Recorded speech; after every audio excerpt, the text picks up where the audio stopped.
I am a kid in a candy shop. If you've read the title of this video, you'll be able to discern that the package held before me contains a euphonium. Insert joke about how I'm so small it looks like a tuba case, but it is indeed a euphonium. It's a John Packer JP-274 compensating fourth valve euphonium. I've never even held a compensating euphonium up to this point, and I've wanted one for about 3-4 years, so this is, needless to say, a little bit exciting for me. As you can see, my kittens are also excited about the new toy. They seem to think it's more of a jungle gym than a euphonium or a musical instrument, but, you know, they like it, and that's what counts.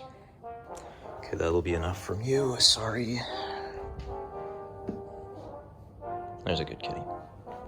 So, I got this instrument, as evidenced by this sticker here from reevesbrass.com, and I ordered this 6 days ago, and it has already arrived here from the UK. That's a little bit insane, that the morning of the 6th day, it has arrived at my doorstep. And he's got styrofoam on his nose. Oh boy.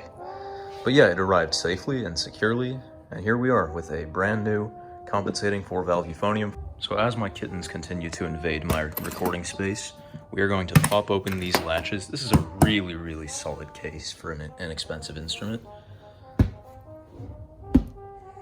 And there we go, a red felt bag encasing a silver-plated John Packer euphonium. That's exciting. Oh, and there's styrofoam on the inside of the bell. I'm gonna have to get rid of that before the kittens start chewing it up.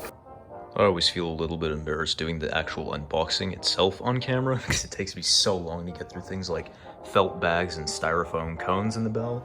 But here it is in all its glory. I don't think I've ever seen a euphonium that's this new in person. It comes with an unmarked mouthpiece that feels a little small. I mean, I'm gonna have to get my own mouthpiece, that's the reality of it. In its own felt bag were, you know, ultra pure cleaning supplies and, you know, lubricants, that is. Plastic valve guides. I assume we'll find brass ones on the valves then. It's cool that they have that customizable. And they have a drip tray. Thank goodness for that, because euphonium valves are notorious for dripping. But yes, silver plated. The valves are gonna take some serious wearing in though. That's unfortunate. But there it is. A full-on compensating euphonium. As it's now been many moons since my acquisition of the JP-274S, I figured today would be the day I'd finally buck up and do a review on it. So if you're interested in playing characteristics, specifications, value, and whether it's worth you looking into as a player, then stick around for more. Let's start off in typical Samuel Plays Brass fashion by boring you to death with specs and product information. Out of John Packer's 4 euphonium models offered, this is the third, or the second atop. There is the JP-074, a 3-valve student model. There is the 174, a 4-valve non-compensating. This is the 274, so it's the first compensating model. And above that, you have their flagship, designed in collaboration with Sterling, the 374. And that's considered, you know, a better model with certain features that the 274 does not have. However, the 274 is your entry into the world of compensating fourth valves. The top 3 valves over here, 1, 2, 3, are just normal 1, 2, 3 garden variety valves.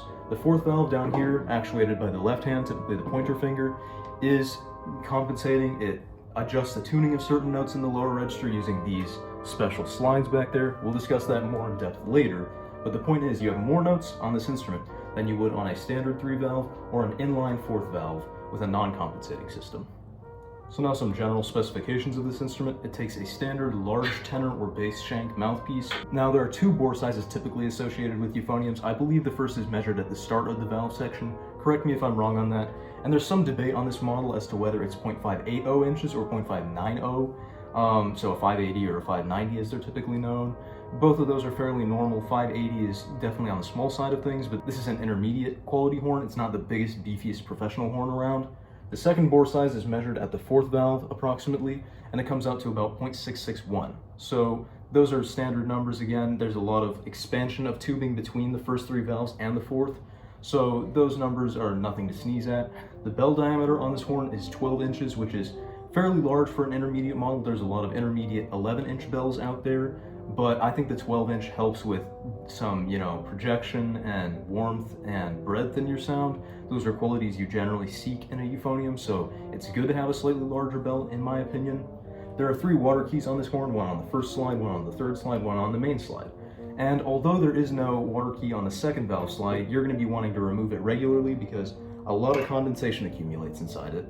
The instrument also comes with a drip tray, which is an interesting little doodad that you can attach onto the bottom of the first 3 valves to catch any moisture that will otherwise spray your pants. On this instrument, it's not particularly necessary, and it comes with the occupational hazard of making the valves louder.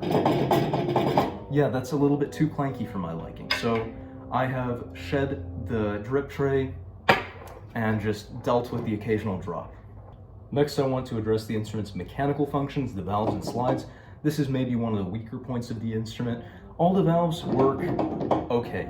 They did not work okay when I got them. I had to, clean them all off and oil them thoroughly, which is fair because the instrument was traveling overseas and getting used to new climates and all that, so it took a little while to get everything running. Everything ran pretty smoothly the first couple of months, to be fair, and then my third valve began gumming up pretty aggressively. I gave the instrument a bath and, cleaned everything as thoroughly as I could, and it was still just gummy. This is apparently a known issue with JPs, and what you sometimes can do to alleviate that issue somewhat is switch the position of the first and third valves in their casing. The valve parts themselves are actually interchangeable on the first and third valves, so you can literally unscrew the third valve, unscrew the first valve, swap them around in their casings, and then screw them back in. So the optimal arrangement for this instrument is the slightly slower valve in the first casing and the slightly faster valve in the third casing. I want to make a point about the slow valves. They're not poorly machined necessarily. One of these valves is just very, very slightly, by just the tiniest amount, thicker than the others. And what that means is that these valves are not loose, thankfully. They have good compression and everything. They make a very good seal with the casing of the valves. The trouble is, this one that is currently in my first valve casing is just the tiniest bit too thick.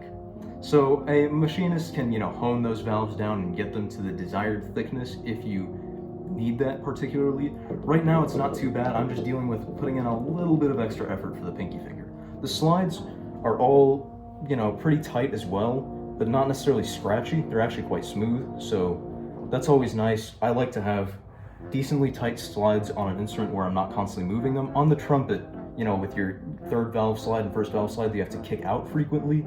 You don't want those slides to be slow, but on the euphonium, on the contrary, you don't want them to be too fast. You don't want them to just fall out on their own. So all the slides move. The ones here in the compensating area, these first and third slides, the second is fixed in place as usual. These 2 slides have a little bit too much resistance for my liking, but in general, I don't do too much pulling of slides on this instrument. For an intermediate horn that you can potentially acquire for under $1,500 if you look in the right places, the JP-274 has very good response throughout all the registers. High register is pretty crisp and clear. Middle register, there's no real issues to speak of except a couple of intonation things. The low register is, the pedals are nice and full. The fourth valve register is a little bit stuffy. You should expect that on any compensating euphonium you ever play in the world, because just talking about it from the standpoint of resistance, the air goes through the first 3 valves, goes to the fourth valve. If you bypass the fourth valve, don't have it pressed down, it just goes around as normal. If you press the fourth valve down, it's being rerouted back around to the original valve section again, the first 3 valves, and where it passes through more slides and creates more resistance. And yes, you can understand why that would be stuffy on any instrument. It's not exceptionally bad on the JP. There's a little bit of funny shifting going on between, pedal B flat and the low B and C right above it in the fourth valve register. It's annoying, but that's something you deal with as a euphonium player. I have no real problems with the response of this instrument, in all honesty. Now, every experienced euphoniumist who is in the market for a new horn is going to still be wondering about one aspect of this instrument that I have not yet touched: tone quality. And rightfully so. Tone quality is only about the most important aspect of your euphonium. If your euphonium is not conducive to making a good, dark, round operatic sound, you have a bad euphonium. That's the long and short of it, according to most players. There is a lot of debate on the nuances of the euphonium sound, and sometimes my ear is just not developed enough to distinguish between brands and models and all that. But what I can say about this euphonium is, okay, it's not the darkest out there. We will make that clear right from the get-go. Even though this is a solid instrument with enough mass to sound round and full and operatic, it is not the darkest horn on the planet. You can try out Yamahas, you can try out certain Bessons and all that. Those will sometimes be darker, admittedly.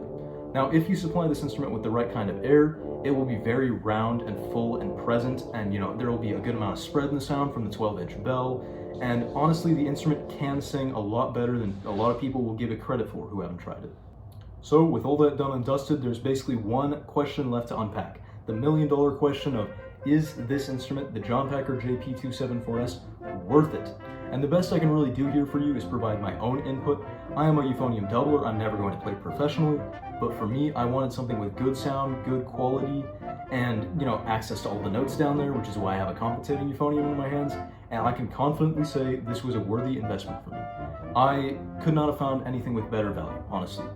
And I say that with the caveat that if you've already had a compensating euphonium and are looking to really upgrade, this is probably not the instrument for you.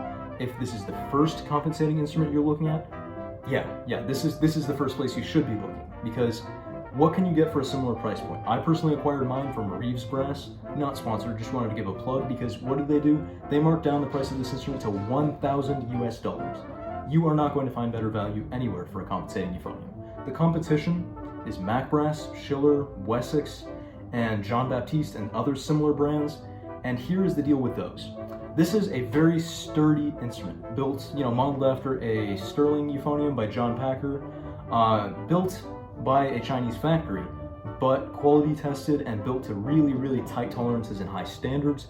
The Macs and the Wessexes and the Schillers and all those, they are extremely lightweight. They're just tinfoil horns that will bend at the slightest touch. Their tone quality suffers as a result. Their mechanical parts usually don't move very well, especially after a few years. Their plating is horrible, and overall, even though you'll find them for a similar and maybe slightly cheaper price than the John Packer, they are just expendable, disposable horns that are generally not worth looking at. So that is why I think the John Packer 274 really sets the standard for Chinese-made horns and really shows that they can be something exceptional that'll last you and really open up a whole new vista of possibilities for you. So that'll round off my review. If you enjoyed, make sure to leave a like and comment on this video and share it around.